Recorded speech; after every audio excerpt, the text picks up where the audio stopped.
యోహాను రాసిన సువార్త 9వ అధ్యాయం. యోహాను రాసిన సువార్త 9వ అధ్యాయము మొదటి వచనం నుంచి కొన్ని వచనాలు మనం చదువుకుందాం. ఆయన మార్గమున పోచుండగా పుట్టుగుడ్డి అయిన ఒక మనుషుడు కనబడెను.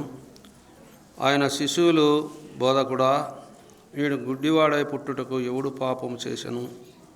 వీడా, వీని కన్నవారా అని ఆయన అడుగగా, యేసు, వీడైనను వీని కన్నవారైనను పాపము చేయలేదు గాని దేవుని క్రియలు వీని యందు ప్రత్యక్షపరచబడుటకే వీడు గుడ్డివాడుగా పుట్టెను. పగలున్నంత వరకు నన్ను పంపిన వాని క్రియలు మనము చేయుచుండవలెను. రాత్రి వచ్చుచున్నది, అప్పుడు ఎవడనూ పని చేయలేడు. నేను ఈ లోకములో ఉన్నప్పుడు లోకమునకు వెలుగునని చెప్పాను. ఆయన ఇట్లు చెప్పి నేల మీద ఉమ్మి వేసి ఉమ్మితో బురద చేసి వాని కన్నుల మీద బురద పోసి, నీవు సిలోయము కోనేటికి వెళ్ళి అందులో కడుక్కొనుమని చెప్పాను. సిలోయను మను మాటకు పంపబడిన వాడని అర్థం. వాడు వెళ్ళి కడుక్కొని చూపగలవాడై వచ్చెను. దేవుడు చదివిన లేఖనాలు మనందరి కొరకై ఆశీర్వదించి పంచిపెట్టును గాక. ప్రభునందు ప్రియులారా, మనం ఈ మాటలు ఆలోచన చేస్తుండగా చదువుకున్న లేఖనాల్లో యేసుక్రీస్తు ప్రభుల వారు ఆ మార్గంలో వెళ్తున్నాడు. ఒక త్రోవలో వెళ్తున్నప్పుడు పుట్టిగుడ్డి అయిన ఒక మనుషుడు కనపడ్డాడు. అయితే శిశువులు ఏమంటున్నారంటే, బోధకుడా, వీడు గుడ్డివాడై పుట్టుటకు ఎవడు పాపము చేసెను? వీడా, వీని కన్నవారని యేసు ప్రభుల వారిని అడిగాడు. అడిగినప్పుడు యేసుక్రీస్తు ప్రభు వాళ్ళకు సమాధానం చెప్పినది ఏమంటే, యేసు వీడైనను వీని కన్నవారైనను పాపము చేయలేదు కానీ దేవుని క్రియలు ఈయనందు ప్రత్యక్షపరచబడుటకు వీడు గుడ్డివాడుగా పుట్టెను అని అంటూ 5వ వచనంలో అంటాడు, నేను ఈ లోకంలో ఉన్నప్పుడు లోకమునకు వెలుగునని ఆయన చెప్పాను. యేసుక్రీస్తు ప్రభుల వారు ఈ యోహాను రాసిన సువార్తలో ఆయన గురించి మొదటి అధ్యాయంలో మనకు రాయబడిన మాట ఏమంటే, ఆయన ఈ లోకములో ఆయన వాక్యముగా ఉన్నాడు, వెలుగుగా ఉన్నట్లు మనకు మొదటి అధ్యాయంలో ఆ దేవుని గురించి, యేసుక్రీస్తు ప్రభుల వారి గురించి యోహాను భక్తుడు స్పష్టంగా రాయించాడు. ఎందుకంటే ఈ వాక్యము ఉన్న దేవుడు, ఆయనలో జీవముండెను, 4వ వచనం మొదటి అధ్యాయంలో, ఆ జీవం మనుషులకు వెలుగైండును, ఆ వెలుగు చీకటిలో ప్రకాశించుచున్నది కానీ చీకటి దాన్ని గ్రహింపకుండెను అనే మాట మనం చూస్తాం. యేసుక్రీస్తు ప్రభుల వారు ఈ లోకములో ఆయన జీవముగా ఉన్నాడు, మనుషులకు వెలుగై ఉన్నాడు. ఆయన ఈ లోకములో సంచరించాడు 33.5 సంవత్సరములు. ఆయన వెళ్ళే ప్రతి మార్గములో ఆయన ఎక్కడైతే వెళ్తున్నాడో అక్కడ గొప్ప కార్యాలు జరిగాయి, గొప్ప అద్భుతాలు జరిగాయి. అనేక మందిని స్వస్థపరిచాడు, అనేక మంది రోగులను ఆయన బాగు చేశాడు. అయితే ఆయన ఈ లోకములో ఉన్నప్పుడు నేను వెలుగును అంటున్నాడు. వెలుగు చీకటి ఉన్నవారికి వెలుగు ఎంత మాత్రమునో అర్థం కాదు. ఆ గుడ్డివాని గురించి అక్కడ ప్రభు చెప్పాడు. ఆ గుడ్డివాడు వీడైనను వీని కన్నవారైనను పాపము చేయలేదు కానీ దేవుని క్రియలు ఈయనందు ప్రత్యక్షపరచబడుటకే వీడు గుడ్డివాడుగా పుట్టాడు. గుడ్డివాని పరిస్థితి ఎలా ఉంటుందో మనకు తెలుసు. గుడ్డివానికి పగలు ఒకటే, రాత్రి ఒకటే, తెలుపైన ఒకటే, వెరుపైన ఒకటే, నలుపైన ఒకటే. ఏ కలర్ అయినా గుడ్డివానికి ఒకటే రీతిగా ఉంటుంది. గుడ్డివాని పరిస్థితి మనం ఆలోచన చేస్తే, గుడ్డివాడు రుచి చూడగలడు కానీ ఏదైనా నోట్లో పెట్టుకొని అది ఎలా ఉందంటే చెప్పలేడు. అన్నమైనా కానీ, ఆయన తినే అన్నమైనా అది ఏ కలర్లో ఉందో చెప్పలేడు. అయితే గుడ్డివాని పరిస్థితికి మనం ఆలోచన చేస్తే, ఆ గుడ్డివాని కన్నులు ప్రభు ఏం చేశాడు, బురద చేసి వాని ఉమ్మి వేసి దానితో బురద చేసి ఆ కన్నుల మీద పోసి గుడ్డివాని కన్నులు వెలిగించాడు. వెలిగించడం అంటే ఆ గుడ్డివానికి చూపు కలిగింది. ఆ చూపు కలిగినప్పుడు ఆ గుడ్డివాడు బాగుపడ్డాడు. అందుకే యేసుక్రీస్తు ప్రభుల వారు నేను ఈ లోకంలో ఉన్నప్పుడు నేను ఈ లోకంలో ఉన్నప్పుడు లోకానికి వెలుగును. యేసుక్రీస్తు ప్రభుల వారి లోకంలో ఉన్నప్పుడంతా లోకంలో వెలుగుగా ఉన్నాడు. ఆయన ఎక్కడ వెళ్ళినా కూడా అద్భుత కార్యాలు. ఆ క్రీస్తు శకంలో మనం ఆలోచన చేస్తే ఆయన జన్మదినం మొదలుకొని ఆయన మరణదినం వరకు కూడా అనేక అద్భుతాలు జరిగాయి. అనేక మంది మారుమనసు పొందారు, అనేక మంది రక్షించబడ్డారు, అనేక మంది ఆయనందు విశ్వాసం ఉంచబడ్డారు. అయితే యేసుక్రీస్తు ప్రభుల వారి లోకంలో నిజమైన వెలుగుగా ఉన్నాడు. ఆ నిజమైన వెలుగు ప్రభువైన యేసుక్రీస్తు. ఎందుకంటే వెలుగుగా ఉన్న ఆ ప్రభు మనకేమేయడానికి వచ్చాడు? మనకు వెలుగును ప్రసాదించడానికి వచ్చాడు. మనకు వెలుగును ప్రసాదించడానికి వచ్చాడు. ఎప్పుడైతే మనం ఆయన ఎందు విశ్వాసం ఉంచామో ఆ విశ్వాసం ఉంచడం ద్వారా మనకేం కలిగింది? వెలుగు కలిగింది. మనం చూస్తాం అపోస్తుల కార్యాల గ్రంథంలో. అక్కడ అపోస్తులైన పౌలు ఇశ్రాయేలు ప్రజలను హింస పెడుతుండే కొద్దీ ఆ హింసలో వారు ఎంతో బాధపడుతున్నప్పుడు యేసుక్రీస్తు ప్రభుల వారు ఆయనకు ఎదురైనప్పుడు, యేసుక్రీస్తు ప్రభుల వారు ఎదురైన తర్వాత ఆయన కన్నులు ఆ గొప్ప వెలుగును చూసి మూయబడిన తర్వాత అక్కడ అననీయ వెళ్ళి ఆయన కొరకు ప్రార్థన చేసినప్పుడు ఆ కన్నుల నుండి ఆ పొరలు రాలిపోయినప్పుడు ఆయన కన్నులు ఏమయ్యాయి? తెరవబడడం అంటే అంతా చూసాయి, వెలుతురనంతా చూడగలిగిన ఆ ప్రభును అక్కడ ఈ గుడ్డివాని పరిస్థితి కూడా అదే. చూడలేని స్థితిలో ఉన్నవాడు చూపు పొందాడు. ఆయన ఈ లోకములో ఉన్నప్పుడు ఆయన వెలుగుగా ఉన్నాడు. ఆ వెలుగు ఈ లోకములో ఉన్నప్పుడు కాక పరలోకంలో ఉన్నప్పుడు ఆయన నిత్యము వెలుగుగా మనకు ప్రకటన గ్రంథంలో మనకు రాయించాడు. ఆయన నిత్యము సూర్యుడక్కర్లేదు, చంద్రుడక్కర్లేదు, అక్కడ పగలు లేదు, రాత్రి లేదు, అంతా ఒకటిగా ఉన్నట్లు 22వ అధ్యాయంలో మనం 22వ వచనం నుంచి మనం చదువుకుంటే అక్కడ కనపడుతుంది.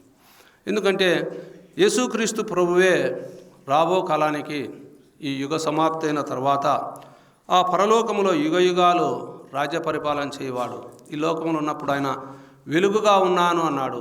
ఈ లోకంలో ఉన్నప్పుడే కాక ఆయన ఈ లోకంలో వదిలి పరలోకములు ఎలా ఉన్నాడంటే ఆయన అక్కడ కూడా యుగయుగములు ఆయన వెలుగుగానే ఉన్నాడు.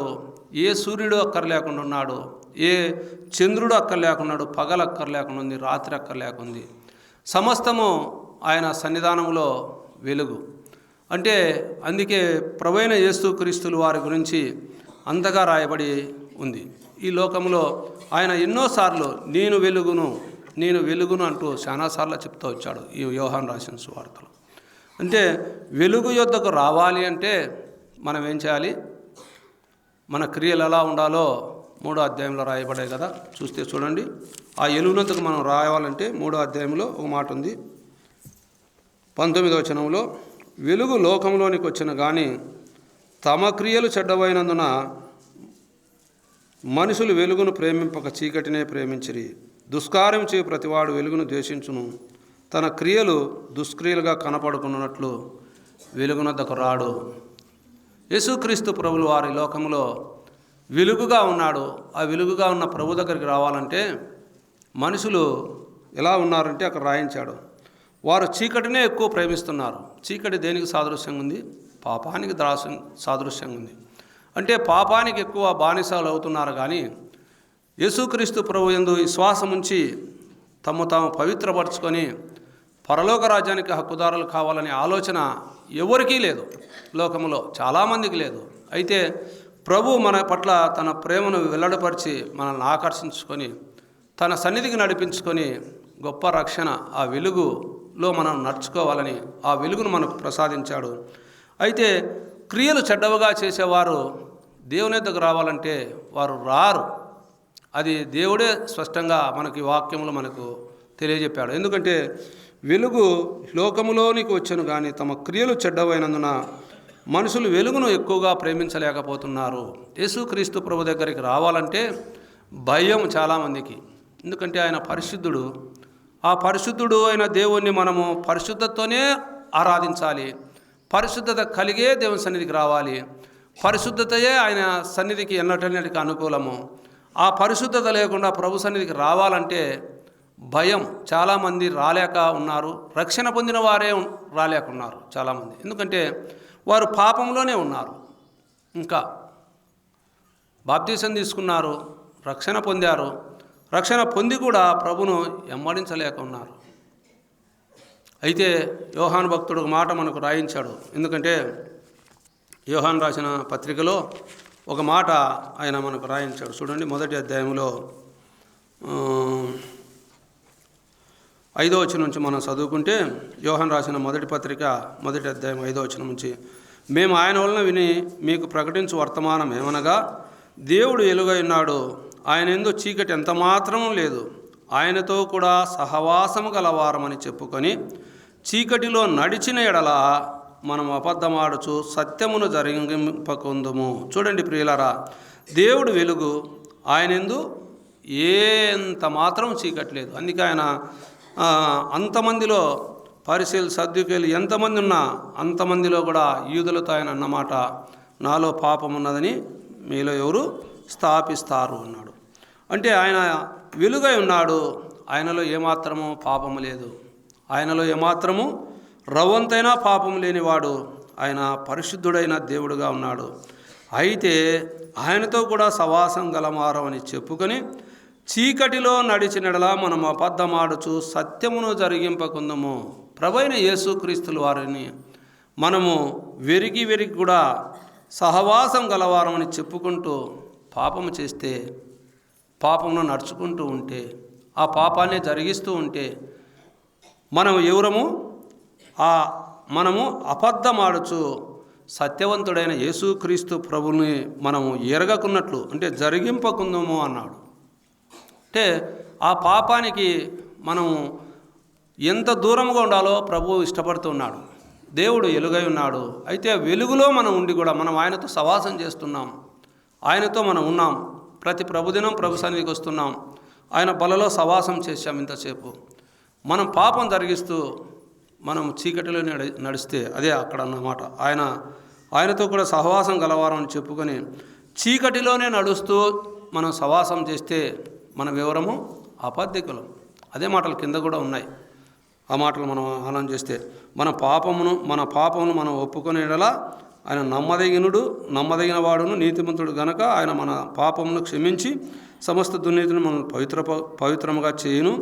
మనం పాపము చేయలేదని చెప్పుకునేలా ఆయనను అబద్ధికునిగా చేయువారమగుదుము, మరియు ఆయన వాక్యం మనలో ఉండదు అనే మాట 9-10 వచనాల్లో మనకు రాయబడింది. అందుకే ఆయనతో మనం సవాసం చేస్తున్నప్పుడు చీకటిలో నడచకుండా సవాసం చేస్తే మనము ఎంతైనా దేవుని దృష్టిలో మనము దేవునికి అనుకూలంగా నడిచిన వారం అవుతాము.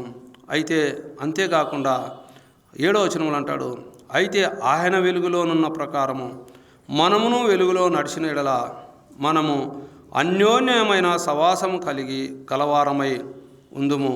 అప్పుడు ఆయన కుమారుడైన యేసు రక్తం ప్రతి పాపం నుండి మనల్ని పవిత్రులుగా చేస్తుంది అన్నాడు. చూడండి ప్రియులారా, ఆ ప్రభులో మనం ఉండి వెలుగులో మనం నడుస్తూ ఉంటే ఆయన సవాసములో అన్యోన్యమైన సవాసం కలిగిన వారమై ఉన్నప్పుడు ఆయన రక్తం ఏం చేస్తుంది? ఆయన ప్రియకుమారుడైన యేసు క్రీస్తు రక్తము మన ప్రతి పాపం నుండి మనల్ని పవిత్రులుగా చేస్తుంది.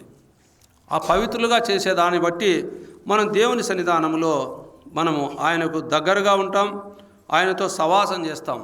మనం పవిత్రపరచబడకుంటే ఆయనతో సవాసం చేయలేం, ఆయన దగ్గరికి రాలేం, ఆయనకు దూరస్థులం అవుతూ ఉంటాం. ఉదయకాలం ఆరాధనలు విన్నాం కదా, ఒకప్పుడు దూరస్థులము, అయితే ఇప్పుడు ప్రభువైన యేసుక్రీస్తునందు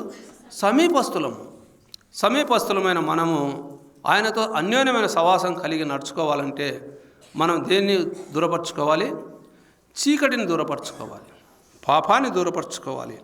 మనము సహవాసం కలిగి నడుచుకుంటే ఆయన రక్తం ఏం చేస్తుంది? మనల్ని ప్రతి విషయంలోనూ పవిత్రపరుస్తూ ఉంటుంది. అంతేకాదు మనల్ని సమస్త దుర్నీతి నుండి కూడా పవిత్రపరుస్తుంది.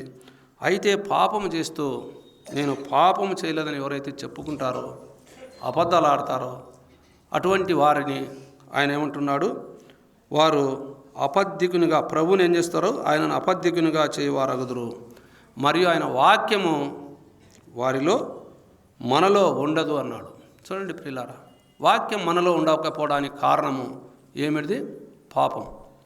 వాక్యం మనలో ఉంటే, వాక్యం మనల్ని వేలుతూ ఉంటే, వాక్యం మనలో సమృద్ధికరంగా ఉంటే, అందుకే కీర్తనకారుడు 119 కీర్తనలో నేను పాపం చేయకున్నట్లు నీ వాక్యము నా హృదయం నిండా ఉంచుకున్నాను అన్నాడు.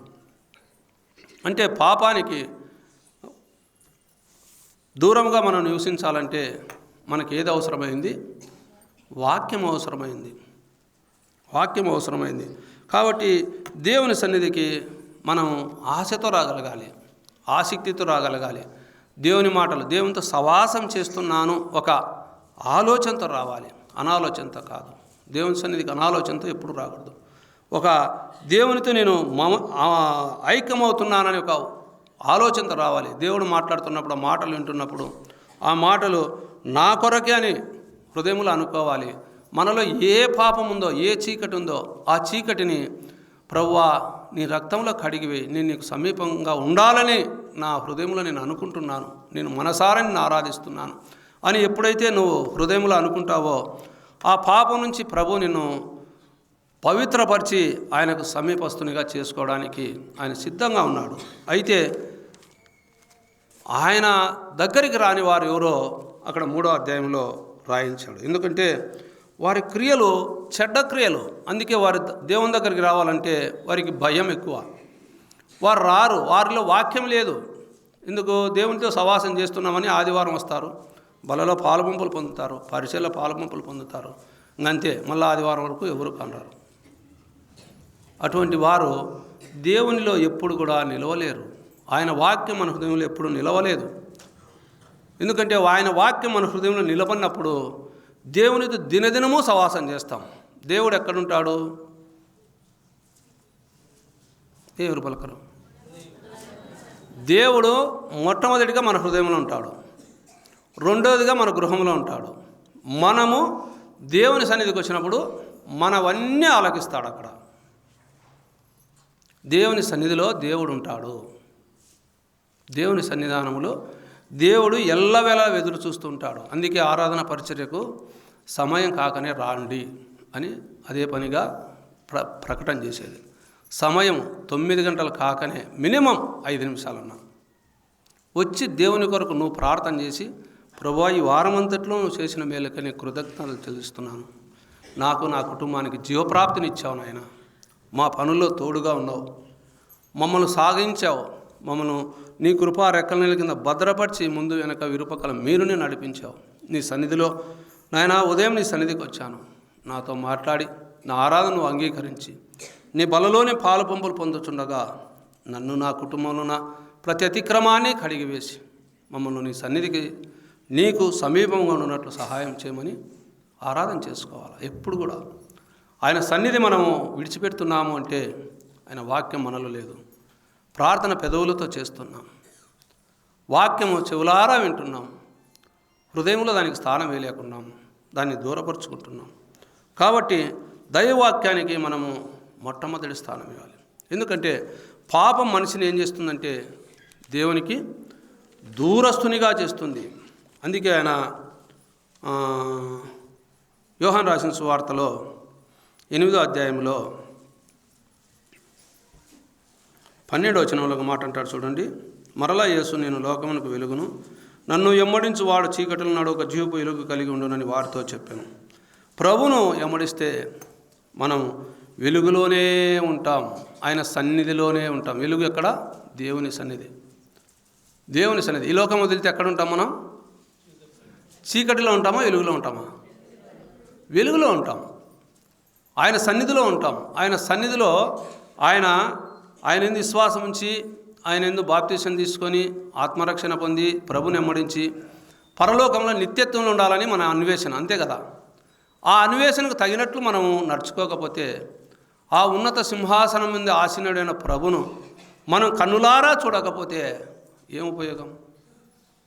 అయితే ఈ లోకంలో ఉన్నప్పుడే మనము ఆయన నెమ్మడించి చీకటిలో నడవక జీవపు వెలుగు కలిగి ఉండాలనేదే ప్రభు యొక్క ఆశ. అందుకే అక్కడ పై వచనాల్లో 8వ అధ్యాయంలో అక్కడ వ్యభిచారి అయిన స్త్రీని, వ్యభిచారం చేస్తున్న స్త్రీని శాస్త్రులు పరిచయులు పట్టుకొని వచ్చినప్పుడు అక్కడ ప్రభు వారితో అన్న మాటను బట్టి వారందరూ ఆమెను శిక్షించకుండా వెళ్ళిపోయారు. అయితే యేసు 10వ వచనంలో అంటాడు 8వ అధ్యాయంలో, యేసు తల ఎత్తి చూచి, అమ్మా వారు ఎక్కడ ఉన్నారు, ఎవ్వరూ నీకు శిక్ష విధింపలేదా అని అడిగినప్పుడు ఆమె లేదు ప్రభువా అనెను. అందుకు యేసు, నేనును నీకు శిక్ష విధింపను, నీవు వెళ్ళి ఇక పాపము చేయకమని ఆమెతో చెప్పాను. అక్కడ అన్న మాట మనం ఆలోచన చేస్తే ఆ లాస్ట్ వచనంలో నీవు వెళ్ళు, నీకు శిక్ష లేదు ఇంకా అంటే ప్రభునందుకు వచ్చింది ఆమె. అందరితో అక్కడ ప్రభు మాట్లాడాడు, అందరూ వెళ్ళిపోయారు. ప్రభు కూడా ఆమెతో మాట్లాడాడు. ప్రభు మాట్లాడినప్పుడు, అమ్మా నేను కూడా నీకు శిక్ష విధింపను పో.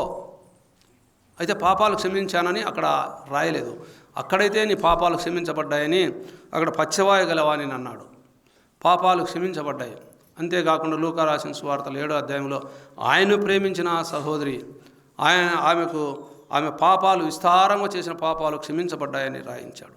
అయితే ఇక్కడ ఆయన అన్నమాట ఏమంటే, నువ్వు వెళ్ళు, ఇక పాపం చేయొద్దు. ముందు పాపం చేశావు, నా దగ్గరికి వచ్చావు, నువ్వు వెళ్ళిపో, పాపానికి దూరంగా నివసించు. పాపం ఏమైంది? చీకటి అయింది. ఆ చీకటిలో నువ్వు నడవద్దు. ఆ చీకటిలో నువ్వు నడిస్తే గుంటలుంటాయి, కంపలుంటాయి, ఏంటేంటో ఉంటాయి, ఎక్కడ పడిపోతావో నీకే తెలియదనే రకంగా ప్రభు మాట్లాడతాడు. నువ్వు పాపం చేయొద్దు. అంతేకాదు 5వ అధ్యాయంలో కూడా యేసుక్రీస్తు ప్రభుల వారు అన్నమాట చూడండి. 5వ అధ్యాయంలో ఇక్కడ బెతెస్దా కోనేటి దగ్గర 38 సంవత్సరాల నుంచి పడి ఉన్న వ్యాధిగ్రస్తుడైన ఒక మనుషుడు స్వస్థపరచబడినప్పుడు 14వ వచనంలో అక్కడ 5వ అధ్యాయంలో ప్రభు మాట్లాడిన మాట చూడండి. అటు తర్వాత యేసు దేవాలయంలో వాడిని చూచి, ఇదిగో స్వస్థత నొందితివి, మరి ఎక్కువ కీడు నీకు కలగకుండానట్లు ఇక నువ్వు పాపము చేయకమని ఆమెతో చెప్పాను. పాపము చేయకమని చెప్పగా చూడండి ప్రియులారా, ఎందుకంటే యేసుక్రీస్తు ప్రభు అక్కడ స్వస్థపరిచిన ఆ 38 సంవత్సరాల నుంచి అక్కడ ఆ బెతెస్దా కోనేటి దగ్గర పడిన వృద్ధుని చూసినప్పుడు ఆయన అన్నమాట ఏమైందంటే, మరీ ఎక్కువ కీడు నీకు కలగకుండానట్లుగాను పాపము చేయకుము అన్నాడు. చూడండి ప్రియులారా, పాపానికి ఎంత ప్రభు ప్రాధాన్యత ఇస్తున్నాడో. పాపం చేస్తే అగ్నిగుండం ఉంది, నరకాగ్నిగుండం ఉంది. ఆ అగ్నిగుండంలో యుగయుగంలో యాతన పడవలసింది. ఒకసారి బాప్తీసం తీసుకున్నాం, స్వస్థపరచబడ్డాం మనం. అక్కడ అన్నమాట అదే. దేవాలయంలో వాడిని చూసి, ఇదిగో నువ్వు స్వస్థత నొందితివి.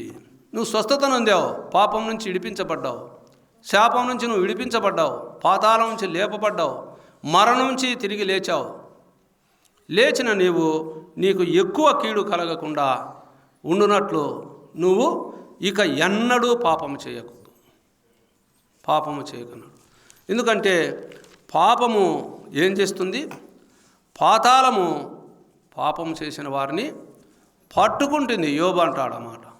పాతాళము పాపం చేసిన వారిని పట్టుకుంటుంది. యోబు గ్రంథంలో ఆ మాట మనకు 24:19 వచనంలో ఆ మాట కనబడుతుంది. పాపం చేసిన వారిని నరకాగ్ని గుండానికి ఈడ్చుకపోవడానికి ఆ పాతాళము ఎలా ఉంటుందంటే నోరు తెరుచుకొని ఉంటుందంట. అది యెషయా గ్రంథంలో 5వ అధ్యాయంలో మనకు రాయబడింది. నోరు తెరుచుకొని ఉంటుంది అటువంటి వారి కొరకు. పాపం చేసిన వారిని పాతాళం ఏం చేస్తుంది? పట్టుకుంటుంది. అయితే ఆ పాతాళమే పాపం చేసిన వారి కొరకు నోరు ఇలా తెరుచుకొని ఉంటుందంట. చూడండి ప్రియులారా, అందుకే పాపము చేయొద్దు అంటాడు. నువ్వు ఇక ఎన్నడూ పాపం చేయొద్దు. పాపం చేస్తే ప్రభు సన్నిధికి అర్హులం కాదు, ప్రభు సన్నిధికి రావడానికి అర్హత లేదు. ఒకసారి పాపాన్ని, శాపాన్ని మనం ఒప్పుకొని ఒకసారి ప్రభు సన్నిధిలో మనం ఆయన బలలో పాలుపంపులు పొందుతూ బుద్ధిపూర్వకంగా పాపం చేస్తే ప్రభుని సిలువ వేసిన వారమని హెబ్రీ పత్రికలో 6వ అధ్యాయంలో రాయబడింది. బుద్ధిపూర్వకంగా మనం పాపం చేసిన వారం అవుతాం, ప్రభును బాహాటంగా సిలువ వేసిన వారం అవుతాం. అందుకే ఆయన పాపానికి మనము దూరముగా ఉండాలనేదే దేవుని యొక్క ఉద్దేశం ప్రియులారా. అందుకే పాపం ఏం చేస్తుందంటే పాతాళం పాపం చేసిన వారిని పట్టుకుంటుంది. పాపం చేసిన వారి కొరకు పాతాళము ఆ నోరు తెరుచుకొని ఉంది. అందులో పడిపోతే ఎవడు కూడా లేయలేడు. చూడండి ప్రియులారా, అందుకే అపోస్తలుడైన పౌలు రోమా పత్రికలో రాయించాడు కదా, పాపంలో జీతం మరణం, ఆ మరణం నిత్య నరకాగ్ని గుండం, అగ్ని గంధకంతో మండు గుండములో యుగ యుగములో యాతన పడవలసి ఉంది. అందులో ఎవరెవరు పడతారో అక్కడ రాయబడి ఉంది కూడా. ధనికులు అన్నారు. చూడండి, మనం 5వ అధ్యాయంలో చూస్తే యెషయా గ్రంథంలో ఆ మాటలు మనకు కనబడతాయి. 5వ అధ్యాయంలో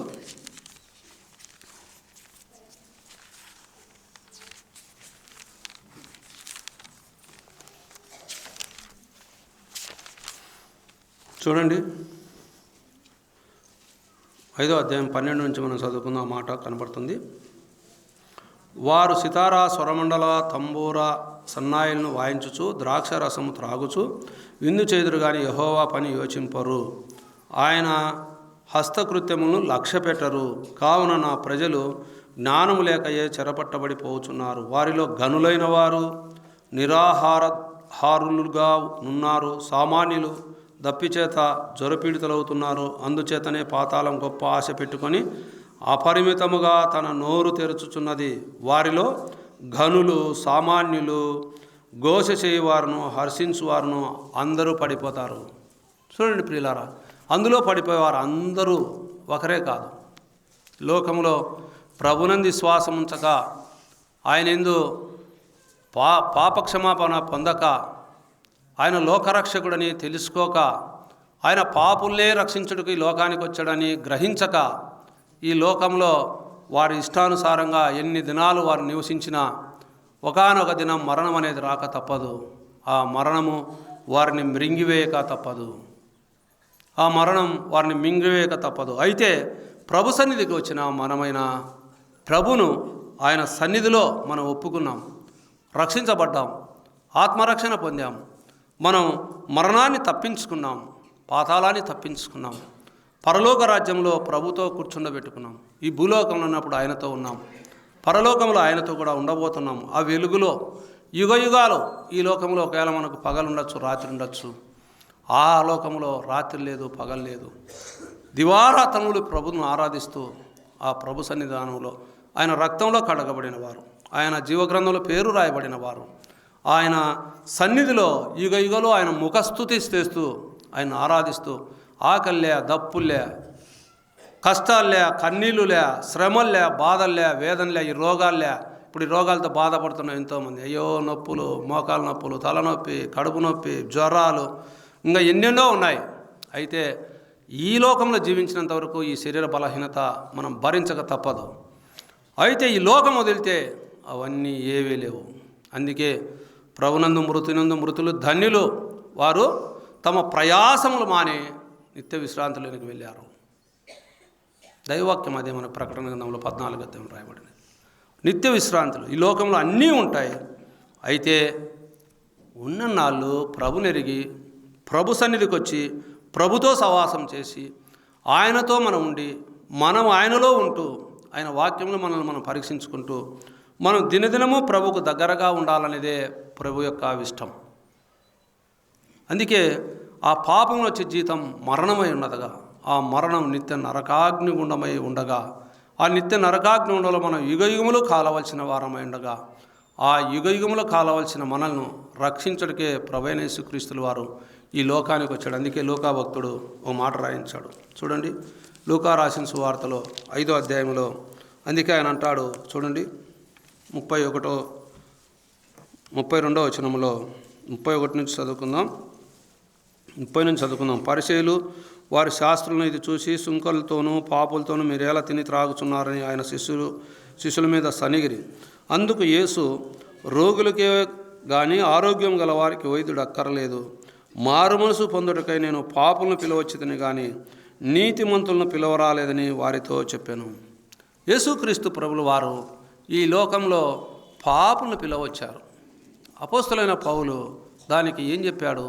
ఏ భేదం లేదు, అందరూ పాపం చేసి దేవుడు అనుగ్రహించి మహిమను పొందలేకపోతున్నారు అన్నాడు. లోకంలో ఉన్న వారందరూ కూడా ప్రభు నమ్మిన వారు కాదు, ప్రభును అంగీకరించిన వారు కాదు. వారు కూడా ఒకప్పుడు పాపాత్ములే. అయితే ప్రభుని అంగీకరించినాక వారు పవిత్రులుగా చేయబడ్డారు. అనీతిమంతులు నీతిమంతులుగా మార్చబడ్డారు. ప్రభునందు విశ్వాసం చుట్టు ద్వారా దేవుని బిడ్డలుగా పిలువబడుతున్నారు. వారు క్రైస్తవులుగా మారబోతున్నారు. క్రైస్తవులుగా దేవుని సన్నిధిలో పిలువబడుతున్నారు. అందుకే ఒక మాట పేతురు భక్తుడు అన్నాడు కదా, ఎవడైనను క్రైస్తవుడైనందుకు వాడు సిగ్గుపడనక్కర్లేదు అంటాడు. సిగ్గుపడనక్కర్లేదు. ఎందుకంటే క్రైస్తవుడైతే మరణం నుంచి రక్షించబడతాడు, పాతాళం నుంచి లేపబడతాడు, అగ్నిగుణం నుంచి తప్పించబడతాడు, దేవుని సన్నిధానంలో యుగయుగాలో దేవునితో ఉండగలుగుతాడు. ఆ మాటలు మన ప్రకటన గ్రంథం 22వ అధ్యాయంలో 4-5 వచనాల్లో చదువుకుంటాం. యుగయుగాలు దేవునితో ఉండబోతున్నాం. ఆయన వెలుగులో మనం ఉండబోతున్నాం. అందుకే ఆయన పాపుల్ని పిలవచ్చాడు, కానీ ఆయన నీతిమంతులను పిలవరాలేదని ఆయన సెలవిచ్చాడు. అదే లూకా రాసిన సువార్తలో ఒక మాట 15వ అధ్యాయంలో అంటాడు కదా, చూడండి. 15వ అధ్యాయం 7వ వచనంలో 10వ వచనంలో మనకు ఆ మాటలు కనబడతాయి. అటువలే మారు మనసు అక్కర్లేని 99 మంది నీతిమంతుల విషయమై కలుగు సంతోషం కంటే మారు మనసు పొందు ఒక పాపి విషయమై పరలోకమందు ఎక్కువ సంతోషము కలుగును. మారు మనసు లేని 99 మంది నీతిమంతులు ఉన్నారంట. చూడండి, సంఘంలో ఎంతోమంది ఉంటారు. అయితే మారు మనసుకు తగిన ఫలం ఫలించాలి. మత్తయి రాసిన సువార్త 3వ అధ్యాయంలో అంటాడు కదా, సర్పసంతానమా, దేవుని ఉగ్రత నుండి మిమ్మల్ని తప్పించుటకు మీకు బుద్ధి చెప్పిన వాడెవడు? మారు మనసుకు తగిన ఫలం ఫలించుడి. రక్షించబడ్డాం, మారు మనసుకు మనకు తగిన ఫలం ఫలించాలి. మారు మనసు లేని 99 మంది ఇక్కడ ఉన్న ఉపయోగం లేదు. ఒక్క పాపి, ఇందులో ఎవరు రక్షించబడకుండా ఒక పాపి ఉన్నారో ఆ పాపి రక్షించబడితే ప్రభు సంతోషం, పరలోకంలో సంతోషం. చూడండి, 99 మంది అనీతిమంతులున్నా, మారు మనసు లేని నీతిమంతులున్నా, ఒక్క పాపి రక్షించబడితే పరలోకంలో ఆ దేవదూతలు సంతోషిస్తారంట. 10వ వచనంలో కూడా అదే మాటే రాయబడింది. మళ్ళా అటువలే మారు మనసు పొందు ఒక పాపి విషయమై దేవుని దూతలు ఎదుట సంతోషము కలుగునని మీతో చెప్పుచున్నాను అన్నాడు. మారు మనసు కలగాలి, రక్షించబడాలి. ఈ సంఘంలో ఇంకా ఎవరైనా ఇప్పుడున్న కూడికలో మారు మనసు లేక, పాపక్షమాపణ లేక, రక్షణ లేక ఉన్నారేమో ఒక్కసారి ఊహించుకోండి. పరలోకంలో దేవదూతలు ఎదుట. అందుకే యేసుక్రీస్తు ప్రభులు వారు మత్తయి రాసిన సువార్తలో మాట అంటాడు. చూడండి, మత్తయి రాసిన సువార్త 10వ అధ్యాయంలో 32వ వచనంలో, మనుషుల ఎదుట నన్ను ఒప్పుకుని వాడెవడో పరలోకమందున నా తండ్రి ఎదుట నేనును వానిని ఒప్పుకుందును. మనుషుల ఎదుట ఎవడు నన్ను వెరుగునను వాడిని పరలోకమందున్న నా తండ్రి ఎదుట నేను వెరుగునందును. చూడండి ప్రియులారా, మనుషుల ఎదుట ఎవరైతే ప్రభును ఒప్పుకుంటారో, మారు మనసు పొందుతారో, పాపక్షమాపణ పొందుతారో, పరలోకంలో దేవుని ఎదుట మన ప్రభువైన యేసుక్రీస్తుల వారు ఆ తండ్రి ఎదుట మనల్ని ఒప్పుకుంటాడు. ఇక్కడ ఎవరైతే ఆయన్ని విరగమంటారో అక్కడ కూడా ఆయన నేను విరగనంటాడు. అందుకే మీరు ఎక్కడి వారో నాకు తెలియదు అంటాడు కదా.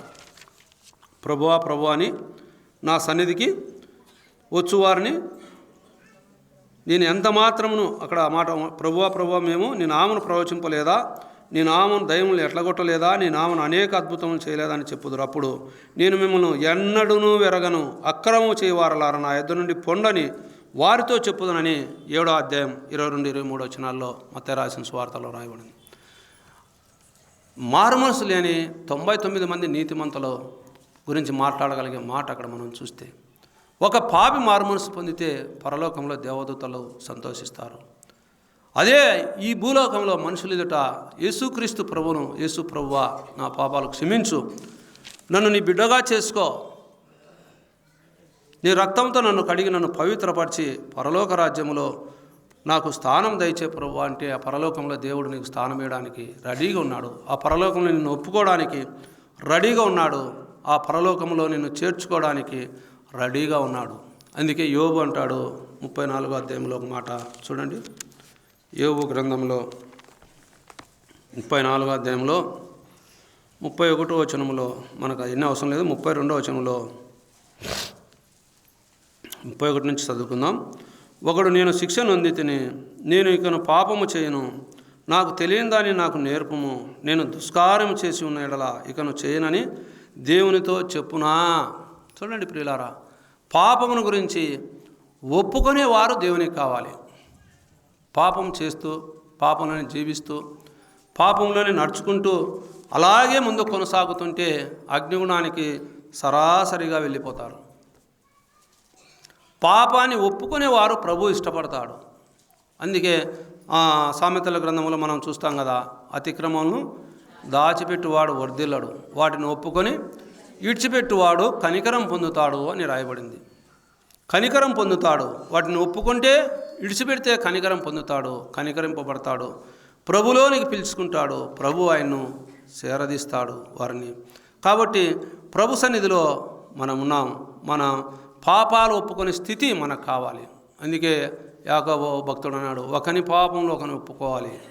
ఒప్పుకున్నప్పుడే ఆయన మనము చేసే ప్రార్థన అది బహు బలము గలదై అది ఉంటుంది. పాపం ఒప్పుకోకుండా కప్పుకొని ఎన్ని దినాలు పాపం చేసినా మన ప్రార్థనకు జవాబు రాదు. అందుకే నువ్వు పాపం చేయొద్దమ్మా అంటాడు. నువ్వు పాపం చేయవద్దయా, ఎన్నటికీ నీ కీడు కలగకుండా ఉండాలంటే నువ్వు పాపం చేయొద్దు అంటాడు. పాపాన్ని ఒప్పుకున్న దావీదు మహారాజును చూస్తాం. మహారాజు ఆయన గొప్పవాడు, పాపం చేశాడు, ఎవరికి తెలియదు. అయితే దేవునికి తెలుసు కదా, ఆయన హృదయాంతర్యాలు ఎరిగినవాడు. నాతానును పంపించాడు. ఆ నాతానును పంపించి ఒక పొడుపు కథ మాదిరి చెప్పించి, ఆ పొడుపు కథలో ఆయన ఒక గొర్రెపిల్లకు 4 గొర్రెపిల్లలు 4 గంటలు శిక్ష పొందాలన్నప్పుడు, ఆ ద్రోహివి ఆ పాపివి నీవే అని దావీదును అన్నప్పుడు, ఆ రాజయుండి కూడా నాతాను శిక్షించడానికి అధికారం కలిగి ఉన్నా కూడా నేను పాపిని అని ఒప్పుకున్నాడు. అక్కడ చూడండి సమూయేలు గ్రంథంలో ఒక మాట, 2వ సమూయేలు గ్రంథం మనకు కనపడుతుంది.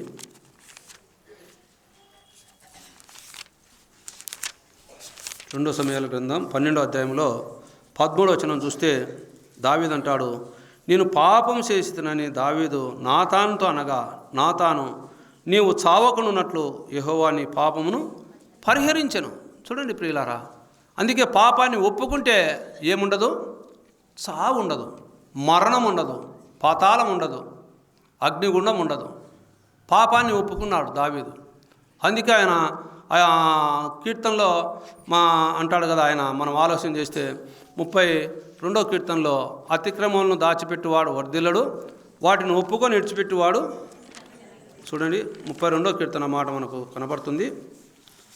32వ కీర్తనలో మనం చూస్తే మొదటి వచనంలో, తన అతిక్రమములకు పరిహారం నొందినవాడు, తన పాపమునకు ప్రాయశ్చిత్తము నొందినవాడు ధన్యుడు, యెహోవా చేత నిర్దోషని ఎంచబడినవాడు, ఆత్మలో కపటము లేనివాడు ధన్యుడు అన్నాడు. చూడండి ప్రియులారా, అందుకే దావీదు స్పష్టంగా ఎరిగినాడు దేవుని. అందుకే దావీదును నా హృదయానుసారుడైన మనుషుడు అన్నాడు. తన అతిక్రమములకు పరిహారం నొంది తన పాపములకు ప్రాయశ్చిత్తం నొందితే ఎంత ధన్యకరం. అందుకే పాపమును ఒప్పుకునేవాడు కావాలన్నాడు యోబు. పాపాన్ని ఒప్పుకునేవాడు కావాలి. తన హృదయంలో కలిగిన పాపాన్ని ఒప్పుకోగలగాలి. రక్షించబడ్డాం, మనం దేవుని సన్నిధిలో దేవునితో సవాసం చేస్తున్నాం. చీకటిలో నడుస్తూ ఆయనతో సవాసం చేస్తే మనం ఆయన అపధికుని చేస్తున్నాం, మనం అపధికులం అవుతున్నాం. కాబట్టి దేవుని సన్నిధానంలో మన పాపాలకు మనం ప్రాయశ్చిత్తం కలిగి జీవించాలి. ఆయన ఎక్కడ కోరుకుంటున్నాడు? యెహోవా ఆత్మలో కపటం లేనివాడు. ఆయన యెహోవా చేత నిర్దోషిని ఎంచబడినవాడు, ఆత్మలో కపటం లేనివాడు ఆయనకు అవసరం. నీ ఆత్మలో, నీ ఆంతరంగంలో, మన ఆంతరంగంలో దేవునికి ఇచ్చే స్థానం. అయితే ఆయన మాదిరి మనం ప్రార్థన చేయలేము. దేవా నా హృదయాన్ని పరీక్షించు, పరిశోధించు అంటాడు కదా. యెహోవా నన్ను పరిశీలించు, నన్ను పరీక్షించు, నా అంతరంగంలో నా హృదయంలో పరిశోధించు అంటాడు 26వ కీర్తన 2వ వచనంలో. అక్కడే నా హృదయాన్ని పరీక్షించు, నా అంతరంగంలో పరిశోధించు, నాలో ఏమున్నదో నీకు సరిపోనేది. ఇంకా 139వ కీర్తనలో కూడా మాటలు మనకు కనపడతాయి 24వ వచనంలో. నువ్వు నన్ను పరీక్షించు, నీకు ఆయాసకరమైనది ఏదైనా ఉంటే దాన్ని తొలగించు అని. దేవుని సన్నిధానంలో మనం ఉన్నాం. మనలో ఏమున్నాయో గత వేస్తవారని విన్నాం. గర్వము 3 గురించి చెప్పాడు. అతిశయము, రెండోది పాపము, కామ క్రోధమును, దురాశలు, ఇవన్నీ వదిలిపెడితేనే తప్ప మనం దేవునికి దగ్గరగా కాలేము. ఆయనతో సవాసం చేయలేము. ఆయనతో సవాసం చేయాలంటే వాటినన్నిటికీ దూరంగా ఉండాలి. అతిశయాన్ని ముందు ముఖ్యంగా దూరపరచుకోవాలి. వినయమైన మనసు కావాలి. నీ అతిశయం మన ఇంటికాడ చూపించుకో, ఇబ్బంది ఏం లేదు. ఇంటికాడ కూడా చూపించకూడదు. ఎందుకంటే ప్రభు నమ్మిన బిడ్డలు అది కూడా చూపించకూడదు. కాబట్టి దేవుని సన్నిధానంలో మనం ఉన్నాం. తన అతిక్రమలకు ప్రాయశ్చిత్తం నొందినవాడు, పరిహారం నొందినవాడు, తన పాపములకు ప్రాయశ్చిత్తం నొందినవాడు ధన్యుడు అన్నాడు. అందుకే ఆయన 51వ కీర్తనలో అన్నాడు కదా, నేను పాపం చేశాను. పాపం చేశాడు కాబట్టి ప్రభువా నా తల్లి నన్ను పాపంలోనే, నేను పాపం చేసిన వాడను అక్కడ అంటాడు చూడ, నేను పాపంలో పుట్టిన వాడను, పాపంలోనే నా తల్లి నన్ను గర్భం ధరించింది. 6-7 వచనాల్లో చదువుకుంటే, నీవు అంతరంగములో సత్యము కోరుచున్నావు. దేవుడు బయట కాదు, నీ వేషాన్ని కాదు, మన వేషధరణ ఆయనకు ఇష్టమే లేదు. మనం చేసే పని, వేషధారణ కలిగిన పని ఏది కూడా ఆయనకు ఇష్టం లేదు. ఆంతర్యములో ఆయన ఏం చేస్తాడో సత్యాన్ని కోరతాడు. అబద్ధం ఆడకుండా సత్యం చెప్పేవారు ఆయనకు కావాలి.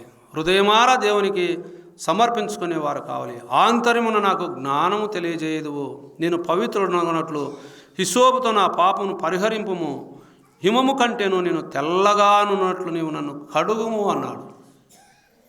ఆయన కడిగేవాడు.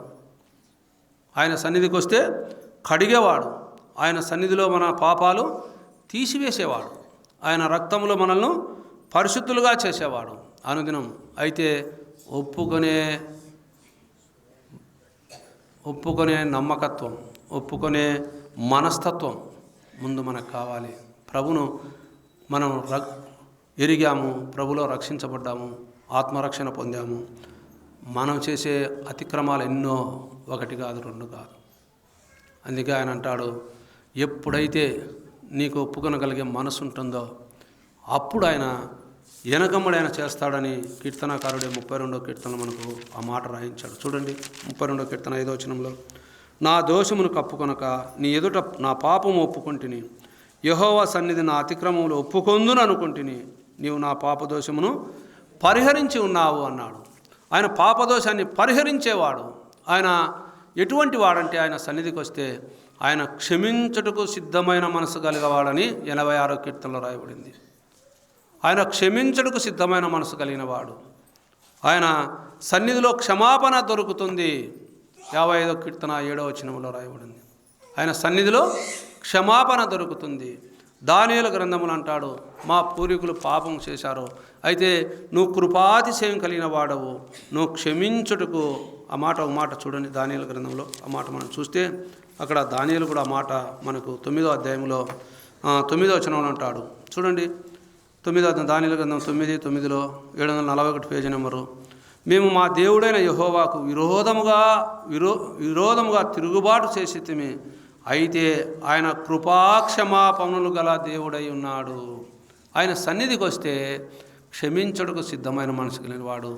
ఆయన సన్నిధిలో క్షమాపణ దొరుకుతుంది. మన పాపాలన్నీ ఆయన తుడిచివేయగలడు. ఆయన సన్నిధిలో మనము ఒప్పుకుంటే చాలు, మనకు గొప్ప రక్షణ మనకు కలుగుతుంది.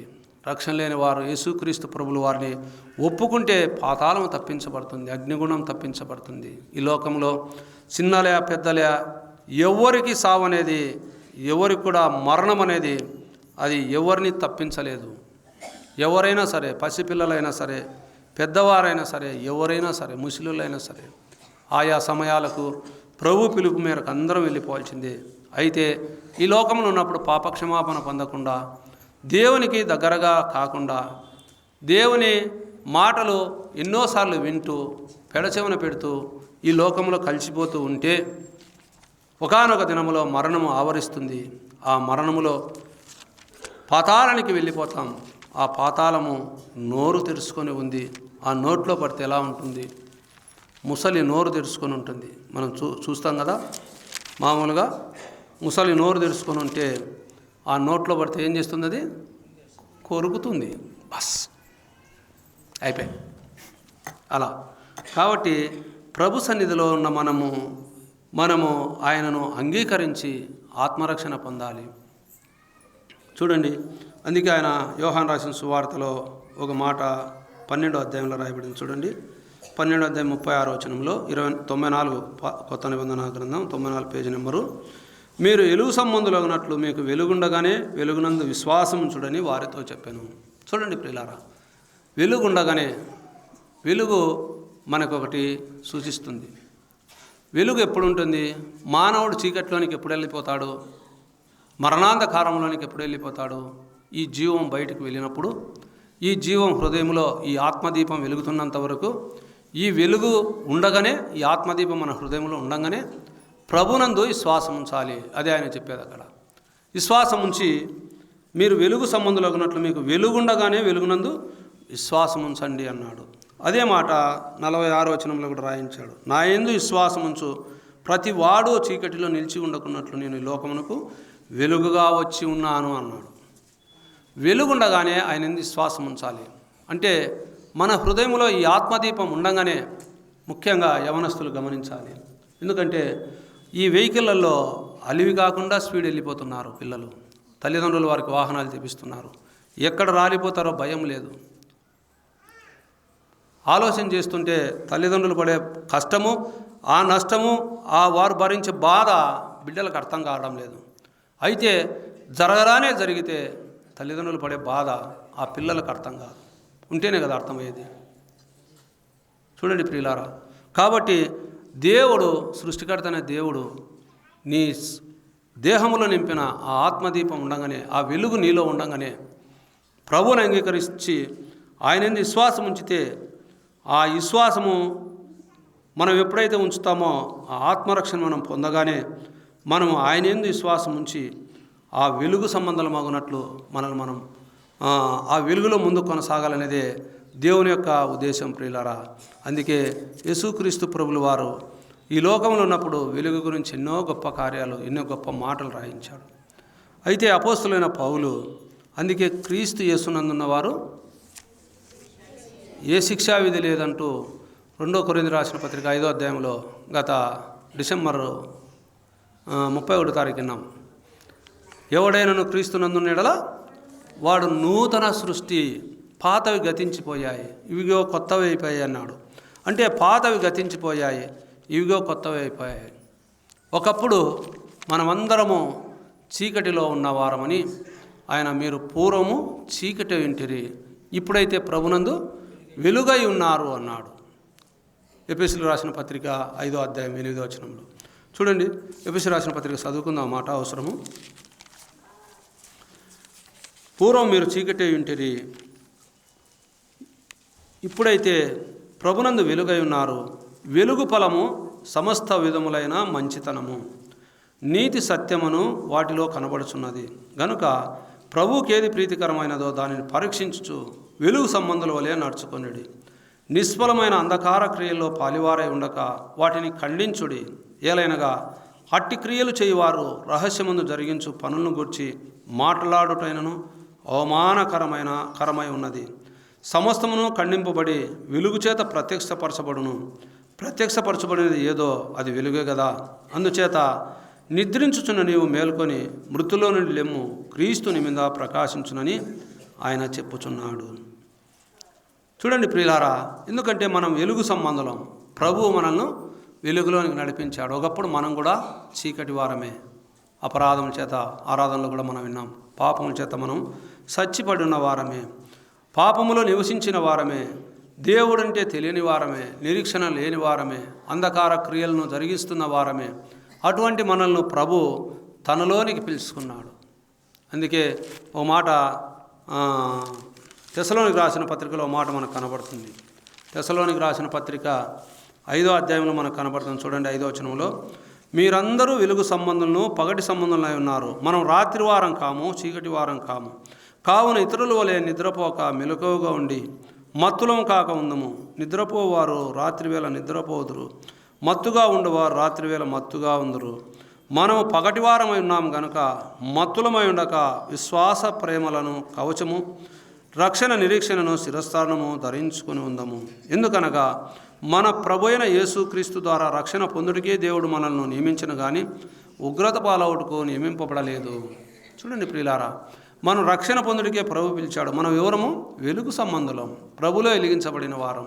నూతన సృష్టి అంటే వెలుగు, నూతన సృష్టి. ఇదిగో ఎవడైనా క్రీస్తునందునేలా వాడు నూతన సృష్టి, పాతవన్నీ గతించిపోయాయి, ఇవిగో కొత్తవైనాయి. కొత్తవైనవంటే ఆ కొత్తవైన ఫలాలు ఏంటివో అక్కడ ఎఫెసీయులకు రాసిన పత్రికలో మనం చదివాము. వెలుగు ఫలము సమస్త విధములైన మంచితనము, నీతి, సత్యము వాటిలో కనబడుతుంది. నీతి, సత్యము వాటిలో కనబడుతుంది.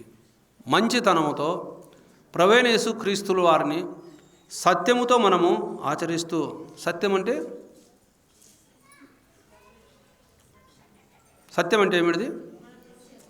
మన ప్రభువే తెలుసు. సత్యం అంటే అర్థం ఉన్నది ఉన్నట్లు చెప్పడము, అబద్ధాలాడకుండా ఉండడము. మంచితనం అనేది, మంచితనముతో నీతిమంతుడైన యేసుక్రీస్తు ప్రభుల వారిని మనం వెంబడిస్తూ సత్యమైన ప్రభును మనం ఆరాధిస్తున్నాం కనుక అందులో మనము ఉన్నది ఉన్నట్లు మాట్లాడగలిగేవారం, అబద్ధానికి దూరంగా నివసించేవారం, మనము యథార్థమైన హృదయం కలిగిన వారమై ఉండాలనేదే అందులో కనబడుచున్నది. ప్రభువుకి ఏది ప్రీతికరమైనదో దానిని పరీక్షించుచు వెలుగు సంబంధుల వలె నడుచుకోండి అన్నాడు. వెలుగు సంబంధుల వలె మనం నడుచుకోవాలని అపోస్తలుడైన పౌలు అక్కడ తెలియజేశాడు. మనం వెలుగు సంబంధుల వలె నడుచుకుంటే ప్రభు మనల్ని అందులో ముందుకు సాగిస్తాడు. అందుకే నడుచుకోండి, నిష్ఫలమైన అంధకార క్రియల్లో పాలివారై ఉండకూడదు అంటాడు. అంటే అంధకారమైన క్రియలంటే ఎన్నో వస్తాయి. నిష్కరమైన, అక్కడ మనం చూస్తే ఆ అంధకారమైన క్రియలంటే నిష్ఫలమైన అంధకార క్రియల్లో పాలివారై ఉండక వాటిని ఖండించుడి. అంధకారమైన క్రియలంటే ఎన్నో వస్తాయి. ఇంకా లోపల ఎవరు చూడలేనట్లు, ఎవరికి తెలియనట్లు అన్నీ ఎన్నెన్నో అక్కడ జరుగుతూ ఉంటాయి లోపల. ఏలైనా అట్టి క్రియలు చేయవారు రహస్యమందు జరిగించు పనులను గురించి మాటలాడుటైనను అవమానకరమైనది. సమస్తమును ఖండింపబడి వెలుగు చేత ప్రత్యక్షపరచబడినది ఏదో అది వెలుగే కదా, బయటికి కనబడేది వెలుగే.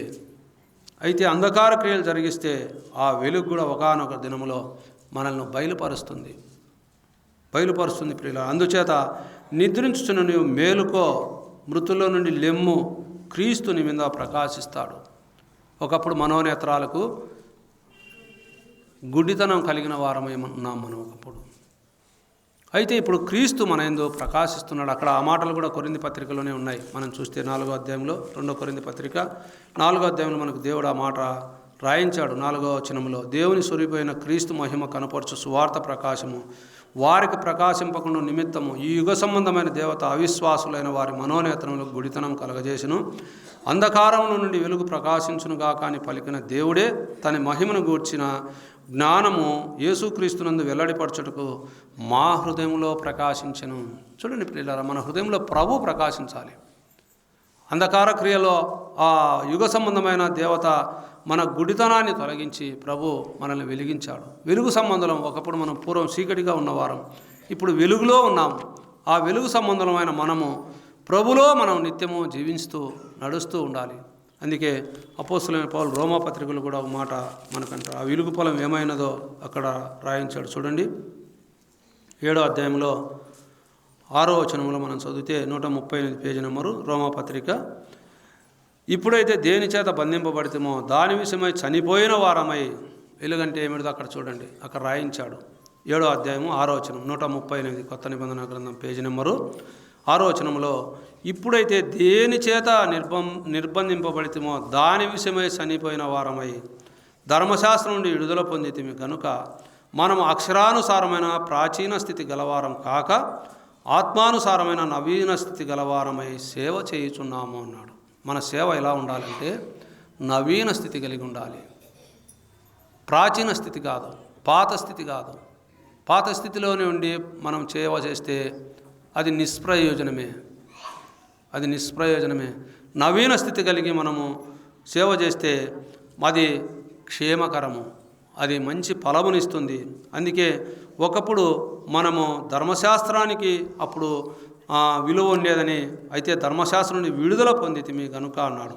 అక్కడ చూడండి, ఇప్పుడైతే దేని చేత నిర్బంధింపబడితేమో దాని విషయం మనం చనిపోయిన వారమై, మనం చనిపోయామా ప్రభులో? పరీక్షించుకుందాం. చనిపోయామా? బాప్తిసం పొందిన వారు చనిపోయారా? చనిపోలేదా?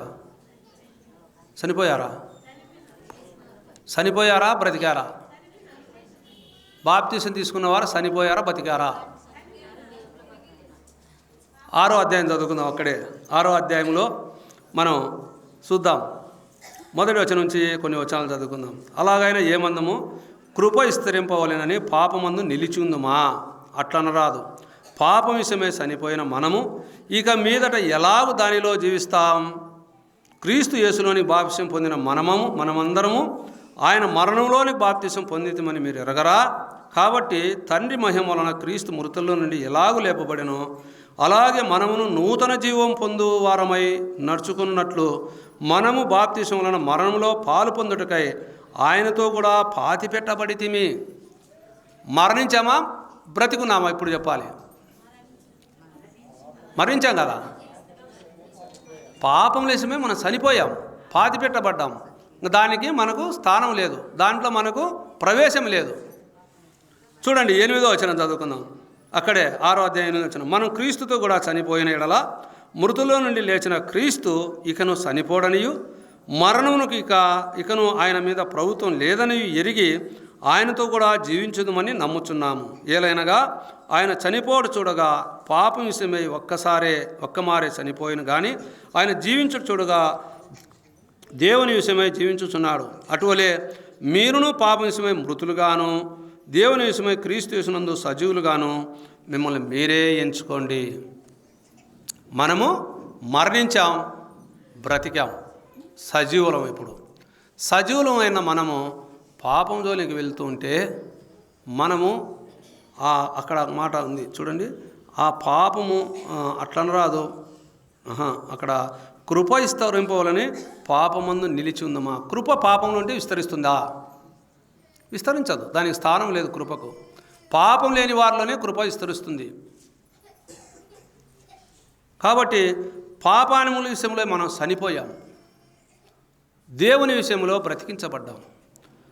ఇప్పుడు శరీరంతో జీవిస్తున్న జీవితము, అందుకే అపోస్తులైన పౌలు గలతీ పత్రికలు అంటాడు కదా, ఆ మాట చదువుకుందాం. చూడండి, అపోస్తులైన పౌలు గలతీ పత్రిక 2వ అధ్యాయంలో, నేను క్రీస్తుతో కూడా సిలువేయబడి ఉన్నాను, ఇకను జీవించువాడని నేనుగాను. 20వ వచనం, క్రీస్తే నా యందు జీవించుచున్నాడు. చూడండి ప్రియులారా, క్రీస్తు మనలో జీవిస్తుంటే ఆయనతో మనం సవాసం చేస్తున్నాం, మనం ఆయనతో ఉండగలుగుతున్నామా? సహోదరులు గమనించాలి. ముఖ్యంగా ఆ వెనకాల నిద్రపోతున్నారు చూడండి సహోదరులు. రాజేశం లేపు, నిద్రపోవద్దు వాక్యము వింటున్నప్పుడు. జీవిస్తున్నామా? మనము ప్రభులో జీవిస్తుంటే ప్రభుకు సమీపంగా ఉన్నామా? ఆయనతో సవాసంలో కలిగి ఉన్నామా? పరీక్షించుకుందాం. ప్రభుతో సవాసం ఉండాలంటే ఏం కలిగి ఉండాలో మనము మన ప్రాచీన స్థితిని మనం చంపివేసుకోవాలి. ఇదిగో కొత్తవైపోయాయి, కొత్త జీవితం మనలో కనపడుతుందా? కొత్త జీవితం ఎట్లా నువ్వు చూపించగలవు? ఎట్లా చూపించగలం కొత్త జీవితాన్ని? అదే అక్కడ ప్రేమ, సంతోషం, ఆప్యాయత, అనురాగం, నీతి, సత్యం, యథార్థత, దేవునిలో ఆత్మఫలాల గురించి గలతీ పత్రికలో రాసించారు. ఇవన్నీ ప్రభులో కనపడతాయి, ప్రభులో మనం ఉంటాం. అందుకే ఒకప్పుడు మీరు పాపానికి దాసులయ్యారు, మీ అవయవాలు పాపానికి అప్పగింపబడ్డాయి అన్నాడు 6వ అధ్యాయంలో. ఇంకా కింది వచనాలు చదువుకుంటే, ఇప్పుడు నీతి సాధనముగా దేవునికి అప్పగించుకోండి. మీ అవయమును ఒకప్పుడు పాపానికి అప్పగించుకున్నారు 12-13 వచనాల్లో. ఇప్పుడు నీతికి సాధనాలుగా దేవునికి మీరు అప్పగించుకోండి అంటాడు. అప్పగించుకుంటే మనం దేవునిలో ఉండగలుగుతాం. అందుకే క్రీస్తు యేసునందు మనము ఆయనలో ఉండగలగాలి. ఆయనలో ఉన్నప్పుడే మనకు గొప్ప దీవెన, ఆశీర్వాదం, ఆ పరలోక భాగ్యం ఉంటుంది. చూడండి ప్రియులారా, కొరింథీయులకు రాసిన 2వ పత్రిక 3వ అధ్యాయంలో అయిపోవచ్చింది. ఒక 5 నిమిషాలు అంతే, ఏమనుకోవద్దు. రెండు వాక్యాలు ఉన్నాయి అంతే. 3వ అధ్యాయంలో ఆయన అన్న మాట 6వ వచనంలో, ఆయనే మమ్మల్ని కొత్త నిబంధనకు అనగా అక్షరమును కాదు కానీ ఆత్మకే పరిచారం ఒకటి మాకు సామర్థ్యం కలిగించి ఉన్నాడు. అక్షరం చంపును కానీ ఆత్మ జీవింపజేయును. అదే మాటే యేసుక్రీస్తు ప్రభుల వారు యోహాను రాసిన సువార్తలు అంటాడు కదా, ఆత్మ ఏం చేస్తుంది?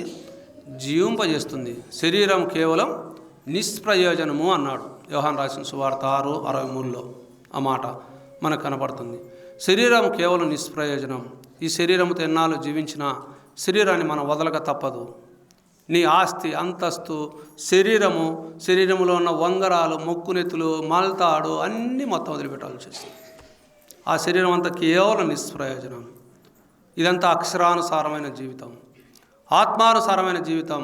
ఆత్మలో ఆ ఆత్మ మనం ఏం చేస్తుందంటే జీవింపజేస్తుంది, పరలోకానికి చేరుస్తుంది. ఆ పరలోకంలో నిత్యత్వంలో ఉంటుంది. అందుకే రోమాపత్రికలో ఆ మాటలు మనకు రాయించాడు అపోస్తలుడైన పౌలు 8వ అధ్యాయంలో. మనం చూస్తే చూడండి 9వ వచనంలో, రోమాపత్రిక 8:9లో, దేవుని ఆత్మ మీలో నివసించి ఉన్న యెడల మీరు ఆత్మ స్వభావం కలవారే కానీ శరీర స్వభావం కలవారు కారు. ఎవడైనా క్రీస్తు ఆత్మ లేని వాడైతే వాడు ఆయన వాడు కాడు. క్రీస్తు మీలోనున్న యెడల మీ శరీరము పాప విషయమై మృతమైనది కానీ మీ ఆత్మ నీతి విషయమై జీవం కలిగినది. మృతులలో నుండి యేసును లేపిన వాని ఆత్మ మీలో నివసించిన యెడల మృతుల్లో నుండి క్రీస్తు యేసును లేపిన వాడు సావనకు లోనైన మీ శరీరంలో కూడా మీలో నివసించుచున్న తన ఆత్మ ద్వారా జీవింపజేయును. చూడండి ప్రియులారా, మనము క్రీస్తు ఆత్మ లేని వారమైతే మనం ఆయన వారం కాదు, కానే కాదు. క్రీస్తు ఆత్మ కలిగి ఉంటే ప్రభుని ఎమ్మడిస్తాం. నన్ను ఎమ్మడించేవాడు తన శిలువనెత్తుకొని తాను ఉపేక్షించుకొని ఆయనను ఎమ్మడించేవాడు తాను సరిచేసుకొని ఆయన ఎమ్మడించాలి. ఎమ్మడించినప్పుడు మనం ఆ శరీర స్వభావాన్ని దూరపరుచుకుంటాం, ఆత్మ స్వభావాన్ని మనలో అంతరించుకుంటాం. కాబట్టి దేవుని ఆత్మ మనలో ఏమి కలిగిస్తుందంటే జీవము కలిగిస్తుంది. ఆత్మ అయిన దేవుని మనము కలిగి ఉన్నాం కాబట్టి మనం ఆయనలో ఉండాలి. అదే ఆ మాటలు మనకు ప్రభువు తెలియజేస్తున్నాడు. ఎఫెసీయులకు రాసిన పత్రికలో ఒక వచనాన్ని చూసుకొని ముగించుకుందాం. 4వ అధ్యాయంలో, ఎఫెసీయులకు రాసిన పత్రిక 4వ అధ్యాయము 22వ వచనం నుంచి మనం చదువుకుంటే, కావున మునుపటి ప్రవర్తన విషయంలోనూ అయితే మోసకరమైన దురాశల వలన చెడిపోవు మీ ప్రాచీన స్వభావమును వదులుకోండి. చూడండి ప్రియులారా, మొదటి మునుపటి విషయము ప్రవర్తన విషయంలో, మునుపు మనం ఎటువంటి ప్రవర్తన చేశామో అటువంటి విషయంలో అయితే మన మోసకరమైన దురాశల వలన మనం ఏమైపోయాము? చెడిపోయిన ఆ ప్రాచీన స్వభావమును వదులుకోండి అంటాడు. ప్రాచీన స్వభావము వదులుకొని నీతియు మీ చిత్తవృత్తి యందు నూతనపరచబడిన వారై నీతియు యథార్థమైన భక్తి గలవారై దేవుని పోలికగా సృష్టించబడిన నవీన స్వభావమును ధరించుకోండి. వెలుగు ఫలం, వెలుగు ప్రభు వెలుగై ఉన్నాడు. ఆ వెలుగులో మనం కొత్త జీవితం, పాత జీవితం కాదు, కొత్త జీవితం, నవీన జీవితం, మనం నవీన స్వభావాన్ని మనం ధరించుకోవాలనేదే దేవుని యొక్క ఉద్దేశం. ప్రియులారా, ఆయన వెలుగు, ఆయనలో ఏ పాపము లేదు. ఆయన ఈ లోకానికి వెలుగై ఉన్నాడు. ఈ లోకం వదిలినాక పరలోకంలో వెలుగులో ఉన్నాడు ఆయన. అక్కడ ఆయన ఎందు విశ్వాసం ఉంచి ఆయన రక్తంలో కడగబడిన వారందరూ అక్కడ చేరబడతారు. ఆయన జీవగ్రంథంలో పేరు రాయబడిన వారందరూ అక్కడ ఉంటారు. అక్కడ వారికి సూర్యుడు లేడు, చంద్రుడు లేడు, రాత్రి లేదు, పగలు లేదు. అందరూ ఏకరీతిగా ప్రభుని స్తుతిస్తూ ఉంటారు. జీవజల వృక్షములు వాళ్ళు తింటూ ఉంటారు. ఎన్నెన్నో అక్కడ మనకు, ఒకటి కాదు, రెండు కాదు. ఆ ప్రకటన గ్రంథం 21, 22 అధ్యాయాలు మనం చదువుకుంటే అక్కడ ఆ బంగారు పట్టణం, మన బేస్తవారం కూడా పిల్లలు చదివారు. బంగారు వీధులతో కట్టబడిన ఆ బంగారు పట్నమునకు పోదమా, ఆ బంగారు పట్నమునకు పోదమా. వస్తారా ఎవరైనా, మీరొస్తారా ఎవరైనా, గొర్రె పిల్ల రక్తంలో శుద్ధి చేసిన కడగబడిన వారి పాట పాడదాం ఊరికి ఒక నిమిషం. ఏంటికి మతికి ఉండి రాక ఏంటికి? పిల్లలు ఉన్నారు కానీ వెనక్కి పోయి ఆడ కూర్చున్నారు, గబక్కని ఎత్తుకుంటారు అనుకుంటే. బంగారు వీధులతో కట్టబడిన ఆ బంగారు పట్నమునకు పోదమా, ఆ బంగారు పట్నమునకు పోదమా. వస్తారా మీరెవరైనా, ఎవరైనా మీరొస్తారా, గొర్రె పిల్ల రక్తములో శుద్ధి నొందిన వారి కొరకు కట్టబడెను ఆ పట్నం, ఆ రాజ్యము. బంగారు వీధులతో కట్టబడిన బంగారు పట్నమునకు పోదమా, ఆ బంగారు పట్నమునకు పోదమా. ఇన్న వాక్యాన్ని హృదయంలో నిలుపుకొని ప్రాచీన స్థితిలో నుంచి మనం గడ్డనబడి ప్రభు వెలుగులో ఉన్నాడు, ఆయన వెలుగులో మనం ఉండబోతున్నాం. ఈ లోకములో ఉన్నప్పుడు మన వెలుగులో నడుచుకొని ఈ లోకం వదిలినాక ఆయన వెలుగులో మనం ఉండాలనేదే ప్రభు యొక్క ఇష్టం. ఆ వెలుగులో మనం ఉంది ప్రభును గణపరచుదాం.